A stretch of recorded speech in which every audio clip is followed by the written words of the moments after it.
Eu nasci e cresci no Lixão, que fica no norte do país. Um lugar onde tem uma vida, tem uma população que vive por ali. A gente recebe as toneladas de vários lixos de entorno da nossa cidade. Tem várias cidades pequenas, então o caminhão de lixo passa por essas cidades e concentra tudo no território pelo qual eu nasci e eu cresci. Absolutamente tudo que eu tive na minha vida, na minha infância, veio do lixo. Não só eu, não só a minha mãe, mas a minha avó também, a minha bisavó também. Pelo que eu entendo, quando eu olho para as minhas raízes e para a minha ancestralidade, todas as pessoas que tiveram envolvimento no meu ciclo veio desse lugar. Porque a minha bisavó conheceu o meu bisavô na reciclagem. E teve a minha avó que casou com o meu avô, que era da reciclagem. Que teve a minha mãe que encontrou meu pai ali na reciclagem. Que teve eu, que precisava olhar para outro lugar. Quando eu fui crescendo, tudo, as roupas que a gente tinha era doada, as comidas que a gente tinha, né, muito vinha ali do lixo, vinham de sobras. Tinha, assim, não vamos chamar de perto, mas era mais ou menos uns 15 quilômetros da nossa reciclagem, porque eu tô chamando de reciclagem, mas é do lixão.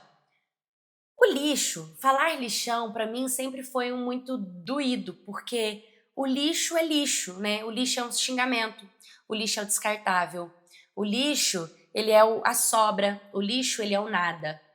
Então, eu fui ensinada pela minha avó que a gente não precisava se referir ao lixo como lixo, mas a gente pode se referir ao lixo como a reciclagem, porque ali a gente aprendia a dar valor em coisas que as pessoas tinham desfeito e que muitas pessoas tinham coisas boas e não sabiam valorizar, mas que a gente conseguia ter um olhar de ressignificação.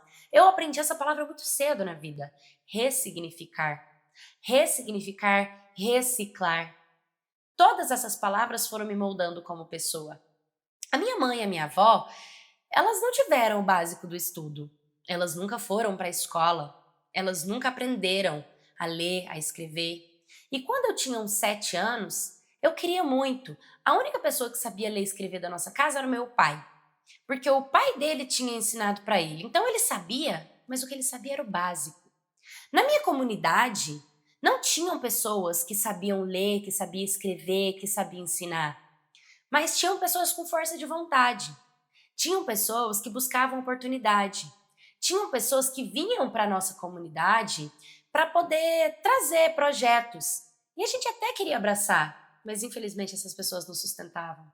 Porque ficar no meio do lixo é difícil. O cheiro não é agradável. Nossa vestimenta não são das melhores. Então, para uma pessoa que vem de um lugar bom, eu acredito que eles devem se perguntar: será que eu preciso? Porque olhar para as crianças da comunidade do lixão e dar uma vida digna para elas tem que ser um projeto um pouco maior do que uma pessoa só querendo fazer acontecer. Não que uma pessoa não tivesse esse poder, mas que seria mais difícil, seria. Então, por mais que viessem pessoas, inclusive veio uma, vamos chamar ela de assistente social, mas ela não era assistente social, ela só queria ser assistente social. Ou talvez ela era curiosa para saber como era entender e através de visitas, ela criou e desenvolveu um projeto para ensinar leitura. E o máximo que ela conseguiu dentro da nossa comunidade foi uma casa abandonada, porque eu não falei para vocês, né, mas a nossa casa era toda de madeira. As laterais eram todas de madeira, e madeiras desiguais, madeiras recicladas. O telhado era de madeira e eram todas cobertas com lona. Então vinha madeira, lona, madeira.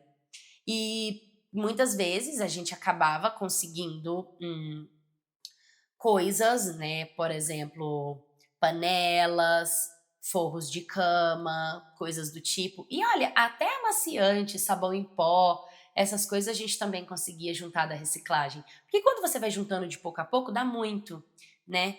Muito triste. Eu já vi várias coisas frustrantes no lixão. o jeito que as pessoas jogam lixo errado, o jeito que as pessoas consomem errado, o desperdício das pessoas, o capitalismo em massa, quando a pessoa consome, consome, consome, consome, consome, joga no lixo, joga no lixo, joga no lixo, joga no lixo.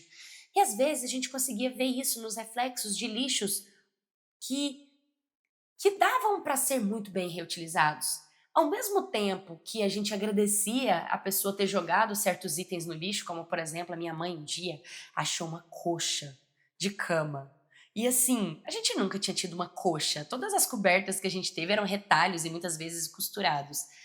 E ganhados, doados. E quando a minha mãe achou essa coxa, a minha mãe pensou que talvez essa pessoa poderia ter jogado errado. Foi um engano, não é possível que ela jogou isso no lixo. Ou talvez a pessoa tem tanto dinheiro que aquilo ali pra ela não era uma nada. Enquanto pra gente aquilo era tudo. Vários cortes por descarte de vidro errado, cachorros e cães feridos, porque às vezes, né, infecção por intoxicação alimentar, vários casos, assim, difíceis, difíceis. Tem muita gente que acredita que quem nasce na reciclagem, né, tem uma imunidade de ouro. Ou que a gente é cheio de verme porque a gente come restos. Mas na verdade, a gente nasce com a imunidade que talvez quem nasce no centro urbano nunca venha a ter. Mas, ao mesmo tempo, nós estamos sujeitos a pegar algum tipo de infecção ou doença que uma pessoa urbana também nunca vai a ter, venha a ter.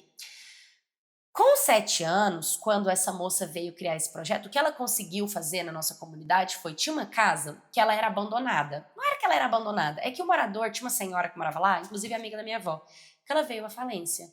Foi muito triste, inclusive a gente tem o nosso cemitério no lixão, tá? A gente consegue enterrar os corpos, os nossos corpos, todos ali próximo da gente. E essa casa, ela meio que ficou aberta para possíveis possibilidades. Às vezes, uma família nova que venha crescer, uma adolescente que venha casar, ter filhos e querer ter uma vida, ela poderia ocupar aquele espaço. Um espaço muito pequeno, mas de muito conforto. Essa mulher conseguiu pegar esse espaço e o que ela conseguiu trazer para a nossa comunidade foi um quadro de giz. E é muito interessante, porque quando ela leva um quadro de giz, a gente passa a querer reciclar coisas de materiais, sabe? E a gente sempre reciclava cadernos, livros, lápis de cor, canetinha. Sabe o que a gente fazia com canetinha velha? Não sei se vocês já abriram uma canetinha, mas ela tem um tubinho de cor dentro dela. E se você colocar álcool, ela sai a tinta. Então, como a caneta ela estava quebrada e o pincel não funcionava, a gente tirava aquelas pontinhas e a gente brincava de molhar no álcool e desenhar. Molhava no álcool e desenhava, molhava no álcool. E assim, muitas crianças da nossa comunidade conseguiam ser felizes. Vamos chamar de Bob Goods do lixão? Se a gente for olhar para hoje, esse seria o nome que eu daria, sabe? Na época era a maior diversão. Com 7 anos, quando tudo isso foi acontecendo, essa mulher trouxe um estímulo de estudantil muito grande, porque assim, a gente não é estimulado a estudar, a gente é estimulado a trabalhar. A gente precisa acordar e conseguir ganhar o pão, a gente precisa reciclar o que a gente vai jantar, a gente precisa reciclar coisas interessantes, a gente precisa, faz parte. Então todas as crianças, assim que vêm os caminhões, elas já se preparam, vão correndo. Tem também alguns projetos, né, que algumas pessoas iam lá, por exemplo, final de ano. Tem uma mulher que ela trabalha com internet, o nome dela é Thaís. Ela sempre ia no nosso lixão, sempre ia, e ela ia com aquelas panelas desse tamanho fazer comida. E eu acho que era a época mais feliz do ano, porque ali era a primeira vez que a gente, digamos, comia uma comida que não era sobra, ou que não era lixo, não era reciclado. Tudo bem, a gente até achava uns sacos de macarrão que estava pela metade. A gente conseguia achar restos de pacote no pacote de arroz, de feijão, sal, açúcar. Tinham coisas válidas para reciclar, mas o preconceito das pessoas sempre foi muito grande. Então, falar sobre isso sempre foi um tabu muito grande. E a Thaís, com essas comidas, ela levava um pouco de esperança pra gente. Porque eu queria entender o que ela fazia, onde ela trabalhava, e muitas das vezes eu falava: tia, eu posso ir com você? Tia, você me leva? Eu sei que todas as pessoas que iam fazer projeto social lá na nossa comunidade eram pessoas que eu me aproximava. Porque eu sentia que essas pessoas queriam ajudar, por mais que a minha mãe dizia que eles não sustentavam. E, de fato, eu cresci vendo eles não sustentarem. O não sustentar é o que eu falei. É difícil estar no lixão. É difícil ficar no meio da gente. A gente se aguenta, mas outras pessoas, não. Lá nessa escola, foi muito rápido o processo dela também. Meio que a professora, a mulher que conseguiu colocar o quadro, ela instalou um quadro, ela colocou um quadrinho de giz e ela uma vez a semana e aí depois ela foi na outra semana e logo ela se despediu porque ela precisava fazer outros projetos em outras comunidades. A gente entende, dá aquela coisa tipo, será que é realmente porque ela tem que fazer outro projeto ou ela pensou que aqui seria um lugar incrível para ela dar aula e ela fazer o projeto social e ela percebeu que a reciclagem é uma coisa bem pesada. Mas ali foi uma oportunidade, porque quando ela foi embora, o quadro ficou. E aí eu comecei a repetir dos livros tudo aquilo que eu lia. Então, se eu via uma palavra de um jeito, eu pegava com o giz que ela tinha deixado, e a gente também reciclava giz, quando a gente conseguia encontrar, e era muita felicidade, porque é muito raro você conseguir encontrar o que você quer no lixão, tá? Tem muitas pessoas que pensam assim, nossa, deve ter tudo, ter tudo tem. Mas encontrar algo e conseguir reciclar algo é muito difícil.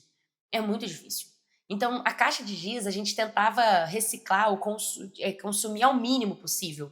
E a gente sempre fazia votação entre as turmas em quem podia usar o quadro ou não. Como eu tinha 7 anos, tinham crianças mais velhas do que eu e elas tinham mais poder de fala do que eu, então elas podiam mais do que eu. Mas elas não tinham o nível de interesse que o meu.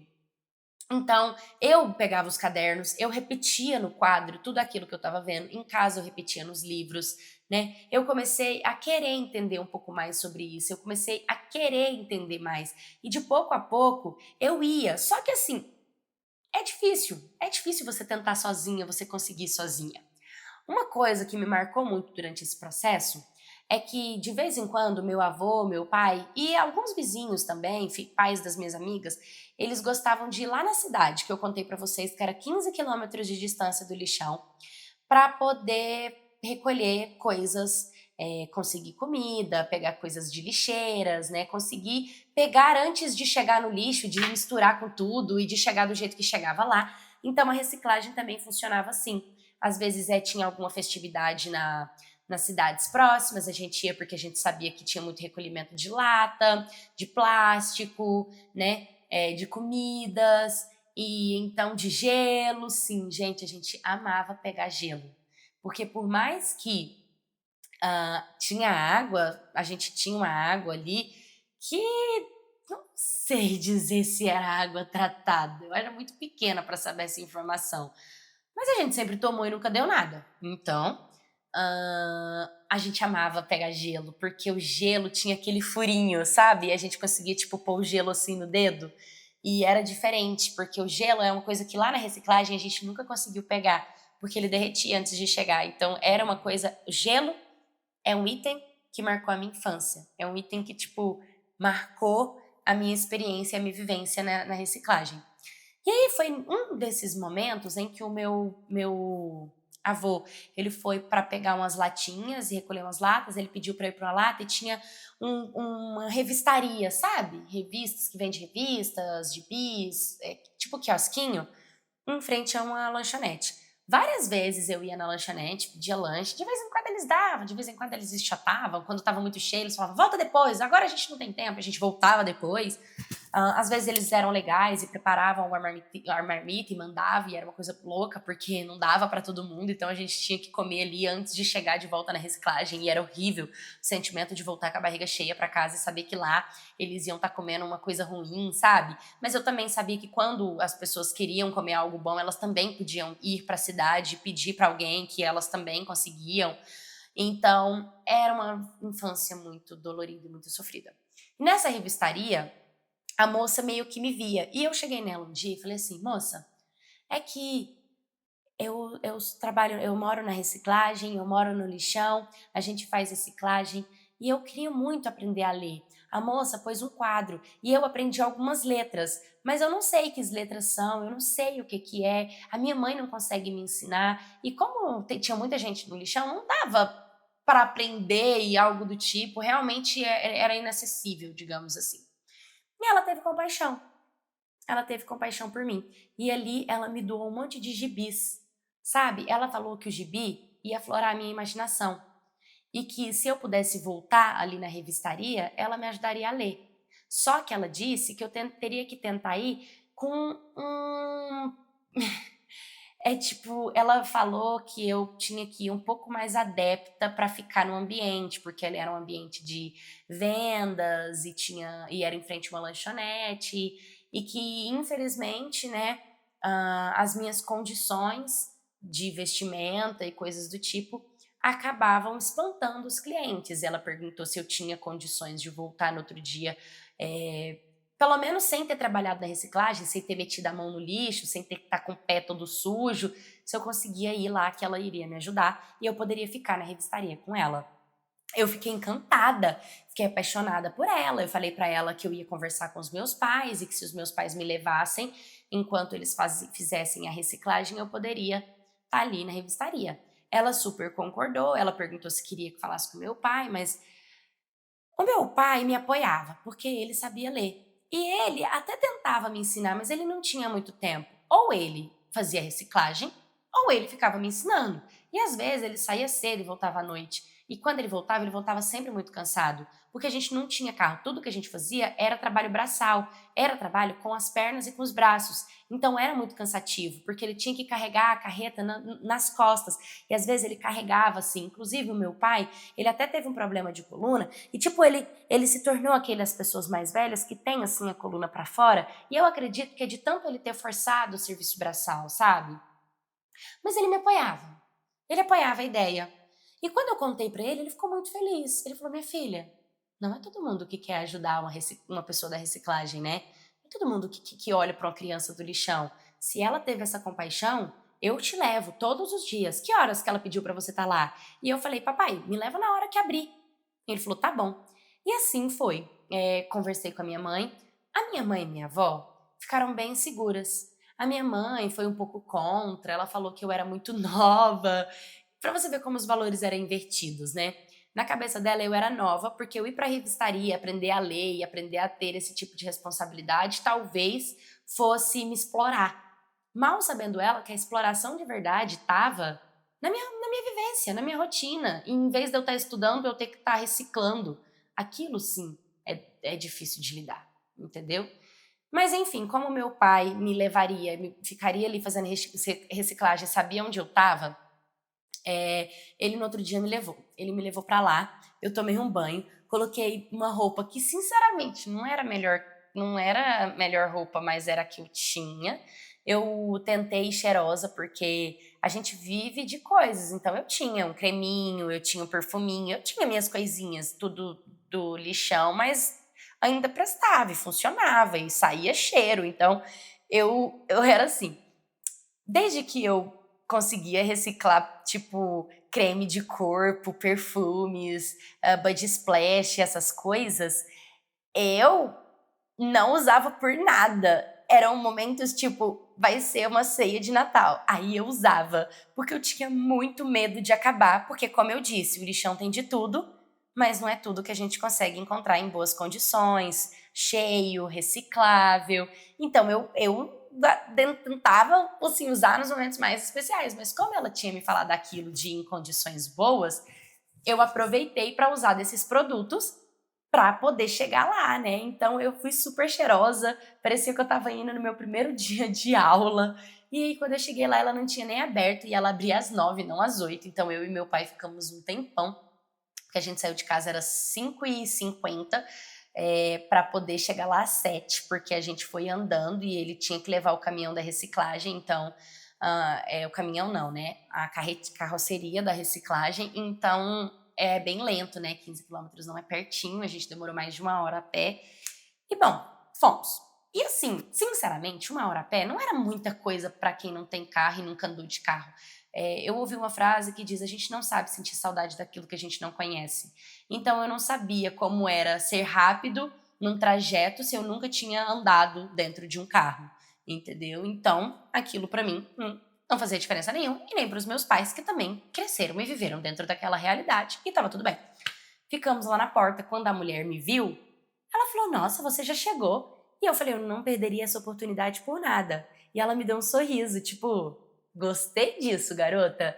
E aí o meu pai conversou com ela, meu pai disse que eu era a princesinha dos olhos dele, que não era porque nós éramos de reciclagem que eu era descuidada, que eu era desleixada, que eu vivia coisas ruins. Ele disse que enquanto ele faria o trabalho da reciclagem, que seria muito grandioso ela me ensinar, que ele sabia ler, mas ele parou na quinta série, então o que ele sabia era muito básico, que na época dele, no lixão, quando ele tinha a minha idade, uma professora foi para lá, tinha uma professora que morava no lixão, então ela ajudava as crianças do lixão e ele aprendeu aí. Só que depois ela sumiu, ele não sabe o que que foi, ela nunca mais apareceu e ele nunca mais teve oportunidade de estudar, porque ninguém nunca mais chegou lá para poder transformar a realidade daquelas crianças. E que se eu estava dando essa oportunidade para, no caso, se ela estava dando aquela oportunidade para mim, ele abraçaria com unhas e dentes e que perguntou quantas vezes gostaria que eu levasse, como que funcionava e que ele me levaria todos os dias para ela poder me ensinar. A mulher ficou muito feliz com o posicionamento do meu pai, porque algumas pessoas pensam, né, que porque a gente às vezes é pobre, ou porque às vezes a gente tá sujo, ou porque a gente vive no lixo, que a nossa vida é precária, escassa, a gente não tem amor. E não, vocês estão todos errados.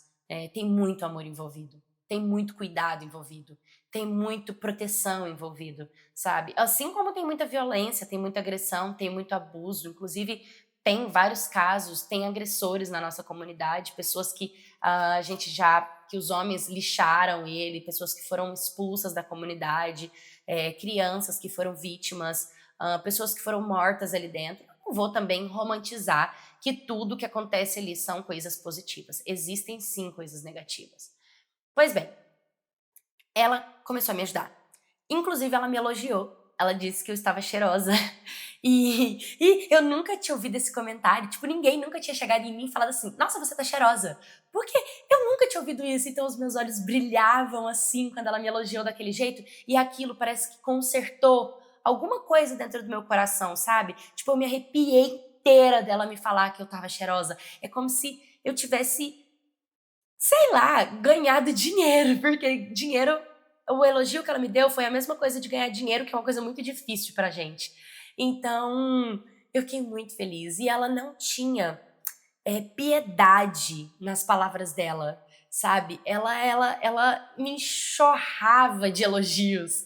Tipo, ela era muito grandiosa comigo. E ela começou a me ensinar. Foi do ABC, 1, 2, 3. E tudo que ela me ensinava, eu meio que pegava assim no ar. E ela falava assim: Você não tem dificuldade para aprender, você aprende rápido, você é esperta, você é inteligente. Você tem um futuro brilhante. Se você se dedicar, você vai conseguir. Se esforça. E a cada vez que ela me elogiava, era um estímulo diferente que ela causava dentro de mim.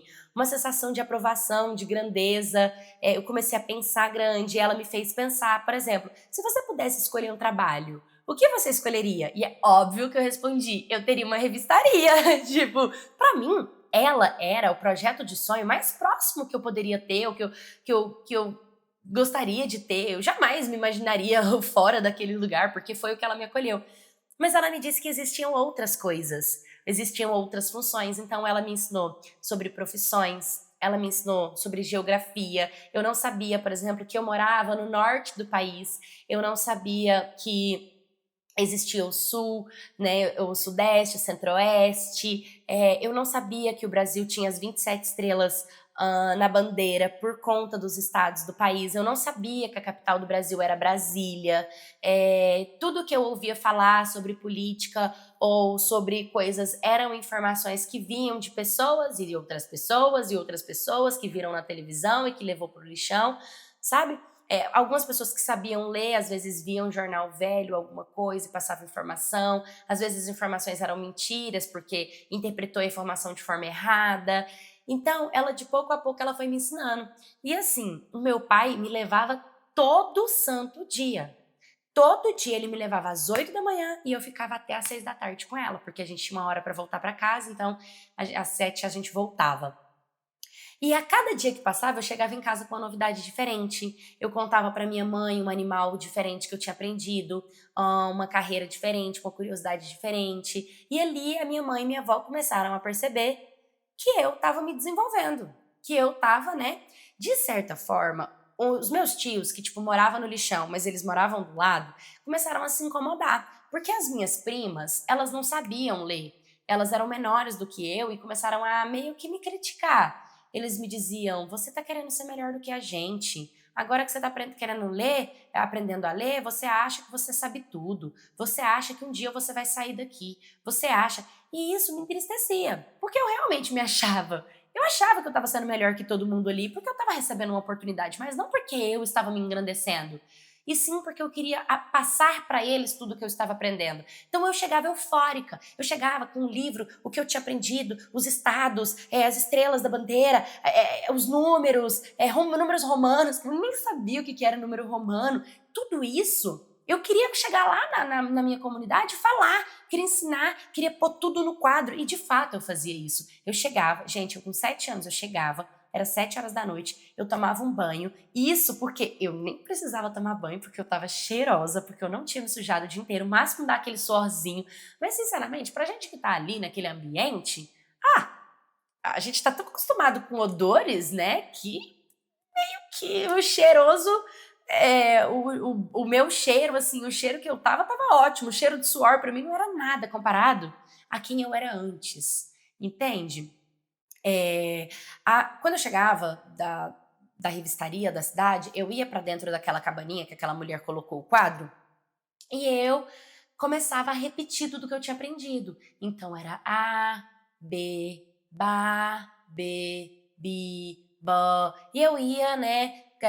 D, da, de, di, tipo. E eu ia, tudo que eu ia aprendendo, eu colocava no quadro. E como ninguém usava ali, as crianças meio que não usavam tanto, eu comecei a esconder o giz pra só eu conseguir escrever e não desperdiçar o meu giz. Mas pra minha surpresa, com mais ou menos um mês que o meu pai me levava de segunda a sexta para ela, e ela super amava me ter ali, me ter minha companhia, os meus produtos acabaram. Primeira coisa, os meus produtos acabaram. Então, eu comecei a chegar e já não tava mais tão cheirosa, entendeu? E às vezes ela falava: ó, cadê o perfuminho? Tipo, ela nunca falava pra mim assim, tá com cheiro ruim. Mas ela falava assim, cadê o perfume? E foi quando, tipo, eu com os olhos cheios de lástima, assim, eu tava bem cabisbaixa, eu tava bem pra baixo. Eu sempre fui bem risonha, até porque ela era muito engraçada, ela tinha um sorriso contagiante, então o sorriso dela me contagiava. E eu fiquei muito sem graça e contei pra ela que eu não tinha conseguido nenhum produto da reciclagem pra poder fazer o perfume, porque... E eu expliquei pra ela o que eu falei pra vocês, que geralmente esses produtos a gente consegue quando são festas festivas para eu usar e que não é todo dia que a gente encontra, né? Então, que eu tava um pouco preocupado dela não querer mais me dar aula, porque talvez eu não conseguisse mais ir tão cheirosa. E foi quando ela falou pra mim que tava tudo bem, que não tinha problema, que ela não ia deixar de me dar aula, mas pra eu continuar tentando, procurando que eu ia conseguir. E beleza, uma das coisas também que me marcou foi que quando eu cheguei, teve um dia que eu cheguei lá na reciclagem e eu fui direto, eu não fui pra casa, eu fui direto, porque ela tinha me ensinado o brá, o crá, o drá, tipo, ela tinha me ensinado o R na frente das consoantes, né, e atrás das vogais. E aí, eu queria muito escrever aquilo, porque na minha cabeça eu pensei, eu preciso escrever, senão eu vou esquecer. E aí tudo eu colocava drá, dré, dri, brá, bré, bri. E eu tava me achando extremamente interessante. Inteligente, porque eu tinha conseguido. Só que o que mais me marcou foi que um dia eu cheguei lá na cabana, da onde eu fazia meus reforços, e tinha um grupo de crianças escrevendo e copiando o que estava no quadro. E elas pediram para eu ensinar. Sabe? E como os meus tios meio que tinham me desmerecido, falado que eu não ia ser ninguém, que eu tava querendo ser melhor, eu não quis levar pra minha comunidade. Eu não queria que a minha comunidade fosse contra mim, eu não queria que todo mundo me olhasse com esse olhar de superioridade. Não era bem o que eu queria. Então eu não falava para as pessoas. E aí, quando uma moradora da comunidade viu que toda noite eu ia para lá, ela disse que ficou me observando. E ela disse que todo dia ela vinha para ver o que eu estava fazendo. E ela, como adulta, começou a achar muito interessante, porque ela também não sabia ler e escrever, e ela meio que estava aprendendo comigo ali. Só que ela ficava bem assim, sabe? Vendo, assim, tipo, ela ficava, tipo, me observando, ela não entrava e via. E eu nunca parei pra reparar que ela tava lá me vendo desenhar, escrever e brincar de imaginar coisas, né? E foi quando ela chamou as sobrinhas dela pra entrar pra dentro dessa sala e usufruir, aproveitar das minhas escritas e pedir pra tudo que eu estava aprendendo eu passar pra eles. Eu achei sensacional. E a partir dali eu levei essa informação lá pra moça da revistaria e contei pra ela. E aí ela comprou um material. Primeiro, ela comprou pra mim um kit que vem com jogo de sabonete, com perfume e com creme de corpo. E ela também comprou pra mim um produto de cabelo, porque meu cabelo era muito desfasado. Além dele ser bonito, ele era bem liso, sabe, escorrido. Mas ele era todo esvoaçado, tipo, era bem acabado, bem ressecado, né? Não tinha cuidado nenhum com o cabelo. Então ela comprou produtos de hidratação, de tudo isso. Produtos, assim, que pra mim eram grandiosos. O dia que ela me deu, gente, eu chorei tanto. Eu chorei tanto. Eu fiquei tipo, ai meu Deus, é a primeira vez que eu tô ganhando um produto. Tipo, eu tinha 7 anos. E pra mim, foi a primeira vez que eu tava ganhando um presente novo, gente. Não era reciclado, não era usado, não tava aberto, tava lacrado. Tinha plástico, eu podia abrir. Era meu. Era único, exclusivamente meu. Ninguém nunca tinha usado. E tinha um cheiro tão gostoso. Hoje eu vejo que é um produto super barato. Mas na época eu ficava assim, você tá gastando dinheiro comigo, não precisa. Não precisa gastar dinheiro comigo, porque pra mim gastar dinheiro era a pior coisa que existia, né? Porque o dinheiro era muito difícil. Então, e ela falava, isso foi super acessível, foi barato, eu posso comprar, uma coisinha que eu vendo aqui, eu compro isso pra você, fique em paz. Só que eu levava isso como algo muito grandioso. Meu Deus, ela gastou muito dinheiro comigo, eu preciso. E eu criava, quanto mais ela me dava coisa e me estava, mais eu criava fidelidade com ela. Criava muito, assim, fidelidade com ela. Aí o tempo foi passando, eu fui aprendendo, ela comprou um livro, é isso também. Ela comprou tipo um livrinho que era educacional e ela falou: esse livro é o livro que você, tudo que tem aqui, a gente já estudou, você já aprendeu. Eu quero revisar com você o que tem aqui e esse livro vai ser o livro que você vai levar lá para a cabaninha da comunidade para você começar a dar aula para os seus amiguinhos. Pode ser? E eu falei, pode ser. E era muito incrível porque o livro era muito fácil, assim, digamos, tudo que ela foi me ensinando tinha ali. Então, os animais, as cores, os números, o abecedário, tudo isso que eu já sabia, porque de pouco a pouco ela estava me ensinando, além daquele livro me ajudar a reforçar o que ela me ensinou, eu causava um segundo reforçamento ensinando para as crianças. Então, eu fui ficando cada vez melhor. E aí, eu passei uns 2 anos assim. 2 anos, dos meus 7 até os meus 9, indo pra revistaria de segunda a sexta, saía de casa às 6h50, ia andando até lá, ficava com ela das 9 da manhã até às 6 da tarde, sabe? Inclusive, ela até às vezes abria mais cedo, porque ela sabia que meu pai precisava fazer a reciclagem para eu poder chegar mais cedo. E ela até falava que eu motivava ela a ir trabalhar. Ela tinha me contado que ela perdeu a netinha dela com 3 aninhos de idade para uma doença que eu não sei que doença que era, e que a filha dela foi para fora do país com o parceiro porque não estava suportando ficar no Brasil depois de perder esse filho. E que eu estava sendo uma neta para ela, que ela estava tendo oportunidade de passar para mim e dar para mim todo aquele amor que ela tinha guardado para a neta dela, sabe? Eu falei para ela que não gostaria de tomar o lugar da neta dela, mas que eu gostaria de ter esse lugar especial, sim. E foi tudo muito bonito. Aí, depois dos 9 anos, que eu já estava sabendo fazer contas, ela pediu para o meu pai para que eu fosse para o sistema educacional.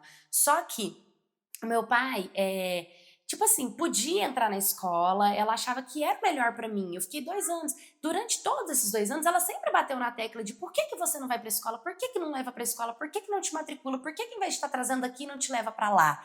Entendeu? E de fato, a minha família era tão desconectada com o mundo estudantil, com matrícula, com escola, burocracia, meu pai falava, que eles nunca tiveram esse olhar, sabe? E de tanto ela incentivar o meu pai, ela acabou pedindo, né? Tipo, matricula ela. Meu pai falou, já tem 2 anos que eu te trago, né, filha? Eu acho que dá pra te matricular. E aí ela pegou e fez a proposta. Você quer deixar ela comigo? Ela pode morar comigo. Meu pai regalou o olho, 9 anos de idade. Não, né? Tipo, eu era uma criança. Como assim morar com ela? E ela pegou e falou, ó, Ela pode morar comigo, você busca ela na sexta e traz ela na segunda pra mim. O que que você acha? Eu moro numa casa boa, eu moro sozinha. Minha filha foi pra fora do país, eu perdi minha neta. Eu tô com ela há 2 anos aqui, eu ensinei ela a se alfabetizar, tudo assim. E ela começou a me dar várias coisas, tipo, no meu aniversário, gente, no meu aniversário ela comprava doce, comer na lanchonete pra mim já não era mais a última coisa do mundo, já tava se tornando uma coisa comum, porque normal pra mim não era, né? Tipo, pra mim sempre dava aquela batedeira que, tipo, ela comprava um salgado, batia, tipo assim, ela me comprou um salgado, mas eu tinha que me conter, porque ela falava, não, calma, calma, você tem que tratar isso com normalidade. Tipo, parecia educando, sabe, um bicho? Parecia eu, de verdade, um bicho do mato, mas era o bicho do lixo.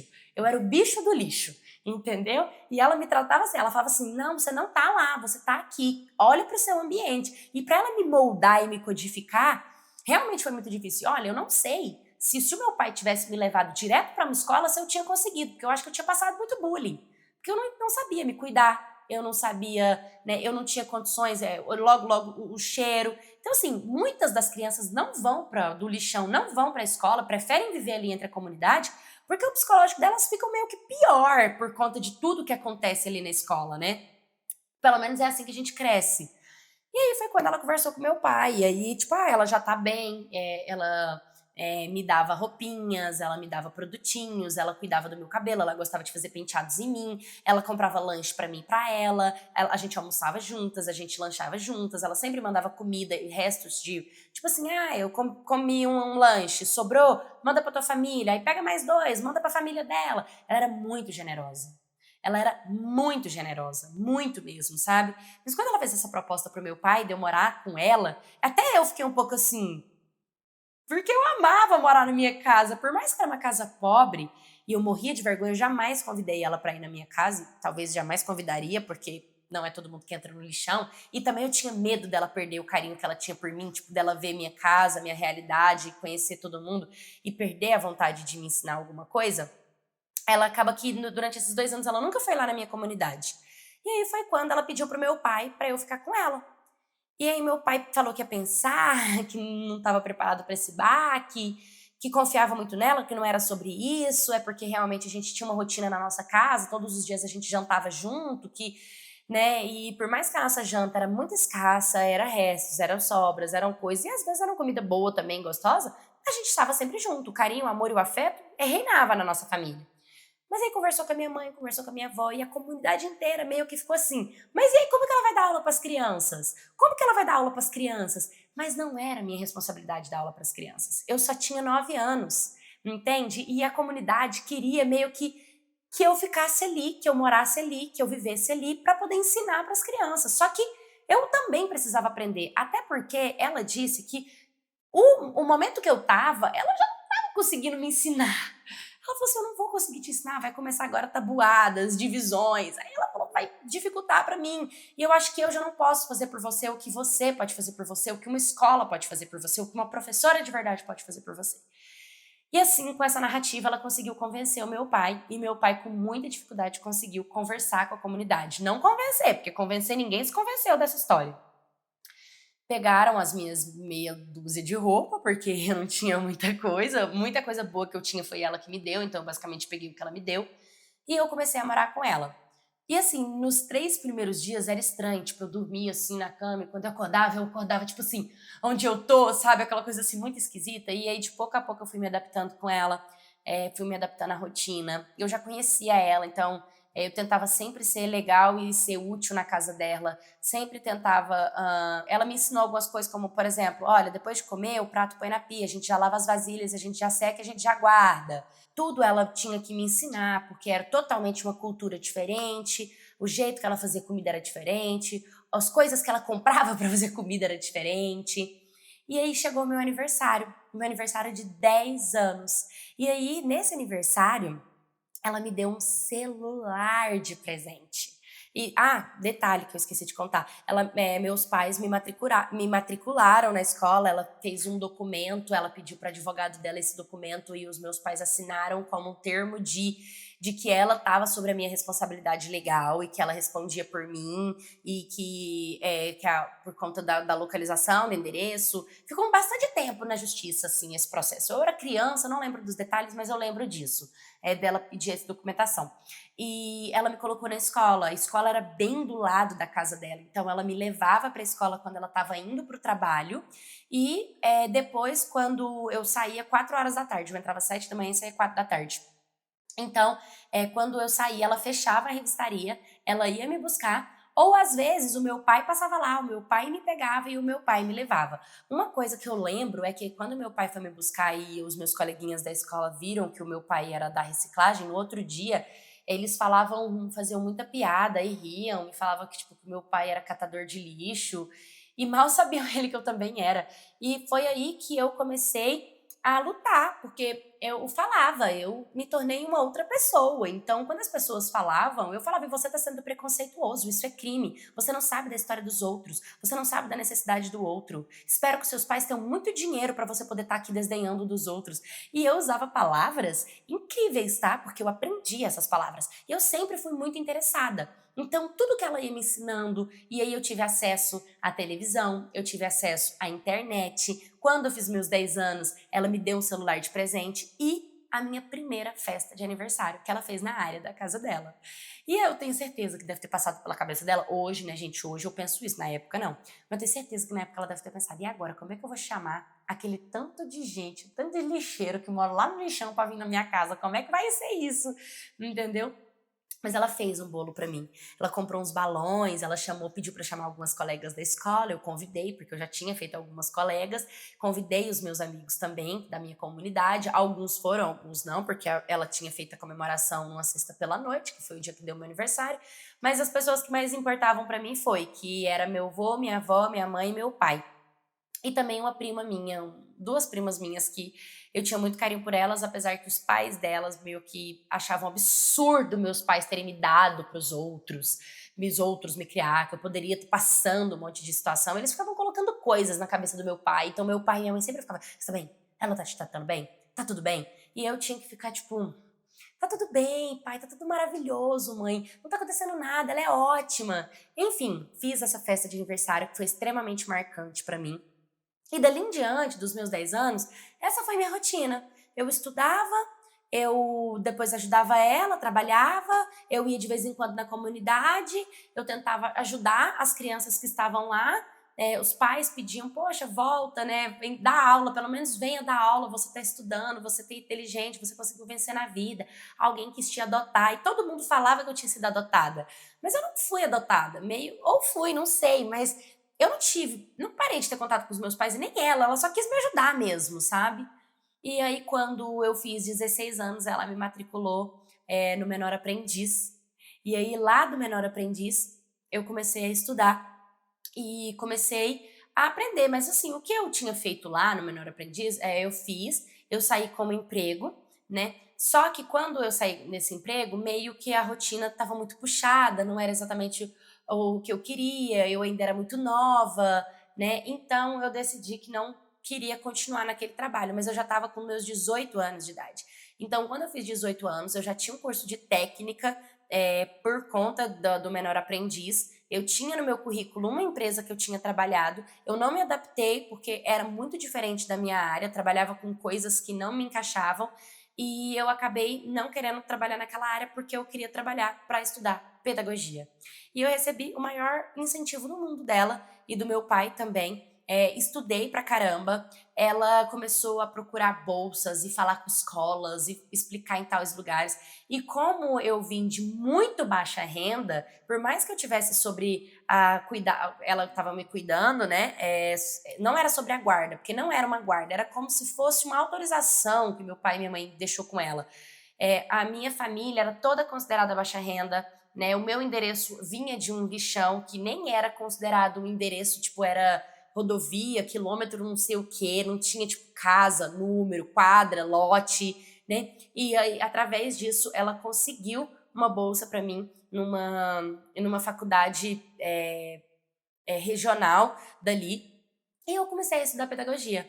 Com 18 anos de idade, eu terminei meu ensino médio e aí eu comecei a estudar para faculdade, sabe? E aí eu comecei a fazer pedagogia. Dentro da pedagogia, eu tive muita aula, assim, que que mudou totalmente a minha cabeça, né? E aí, dentro dessa faculdade, eu decidi que eu ia começar a levar o ensino, inclusive meu TCC foi Educação em Áreas Precárias no Brasil.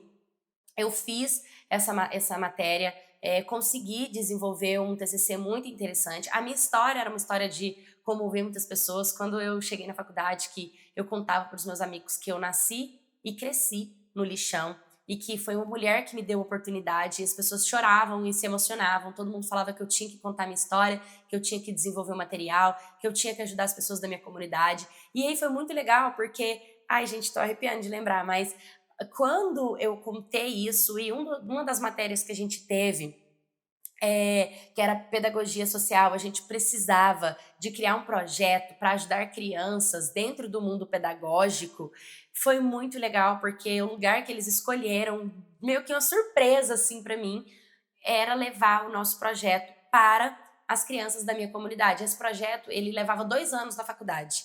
Então, todo semestre a gente tinha que ir lá e a gente tinha que fazer um aulão assim com as crianças para a gente poder passar para elas o incentivo de estudar, projetos sociais que abraçam a comunidade do lixão, crianças de baixa renda, né? Na escola também, a gente começou a fazer uma movimentação muito bacana. E através dessa movimentação, a gente foi levando educação, arte e cultura para minha comunidade, porque acabava que eu estava ali estudando. Aí tinha uma amiga que ela estava ali fazendo faculdade e o pai dela tinha uma padaria, então ele já proporcionava um lanchão para as crianças. Aí o outro, tipo, estava fazendo pedagogia, mas era fotógrafo, então ele pegava os melhores lances e registrava os melhores momentos. E cada vez que passa, as pessoas começavam. Tinha uma menina que ela dava aula de dança e ela perguntou se a minha comunidade aceitava. Gente, eu fiquei tão feliz, porque sim, os jovens precisam disso. Então a gente fazia esses projetos, o que era uma vez por semestre, que era uma vez em 6 meses, a gente começou a ir uma vez por mês lá. E até quando era dezembro, janeiro, julho, que eram férias da faculdade, a gente não deixava o projeto cair. A gente continuava com esse projeto. Dito isso, a gente acabou conseguindo fazer com que as crianças do lixão da minha comunidade se voltassem à escola. A gente ainda tem muitas crianças enraizadas lá, mas hoje, como vai muita gente, todo mês a gente leva visão, prevenção, a gente consegue levar, da nossa faculdade, eu consegui levar pessoas que estavam no dentista para fazer tratamento básico lá, social, enfermeiros, a gente foi conseguindo várias e várias e várias e várias coisas. Nosso projeto ficou conhecido na nossa cidade. A gente começou a levar o nosso projeto para as outras cidades em torno. Então, as outras faculdades começaram a abraçar o nosso processo. E, como eu disse, o meu lixão era muito grande, porque ele era concentrado. Parece que toda vez que alguém ia fazer um trabalho lá, era pouco, por tanto que as pessoas lá precisavam. Então, quando as outras faculdades começaram a ir, começou a ter, tipo, em vez de um projeto social, começaram a ter 2, às vezes 3 projetos sociais por mês, vindo cada uma de uma faculdade de estados diferentes. Então, eu comecei, digamos assim, a ser estrela, mas não porque eu quis ser estrela, né? Uma coisa triste, assim, que ficou marcada no meu coração é que algumas crianças que tinham a mesma idade que eu, elas não conseguiam sair daquele ciclo. Elas viam a gente com projeto social, elas até usavam dos benefícios que a gente proporcionava, mas elas não conseguiam querer estudar, querer sair dali, e falavam que o tempo delas tinha passado, sabe? Mas não, gente, faculdade nunca é tarde para estudar, nunca é tarde para aprender a ler, nunca é tarde para aprender a escrever, sabe? Tudo que eu mais queria era aquelas minhas amigas e até mesmo algumas primas e primos que continuavam no ciclo do lixão, de estar comendo ali, dormindo, vivendo. Eu queria que eles saíssem, eu queria que eles vissem, sabe? E eles me viam com aquele olhar de tipo, você brilha, mas eu não gostaria. Eu não sei, aquele sentimento tipo, que bom que você brilha, mas eu sou muito infeliz porque eu não brilho também. E por mais que eu quisesse que eles brilhassem, eles não se enxergavam com esse brilho, sabe? E é totalmente compreensivo. Eu fui abraçada, eu fui amada por uma mulher, né? Eu fui querida por uma mulher chamada Fernanda, que mudou a minha vida, que mudou a minha história, que mudou a minha trajetória. A Fernanda, ela se foi, ela era uma senhora, foi uma das coisas mais dolorosas da face da terra, mas uma coisa assim que eu fiquei lisonjeada é que ela deixou a revistaria dela para mim. E por mais que eu não fosse trabalhar na revistaria, porque minha rotina, eu estava dando aula em escola, eu estava com projeto social, eu estava trabalhando com assistente social, eu estava muito envolvida em projetos que ajudassem, porque foi o lugar que eu vim. Eu coloquei pessoas para trabalhar lá.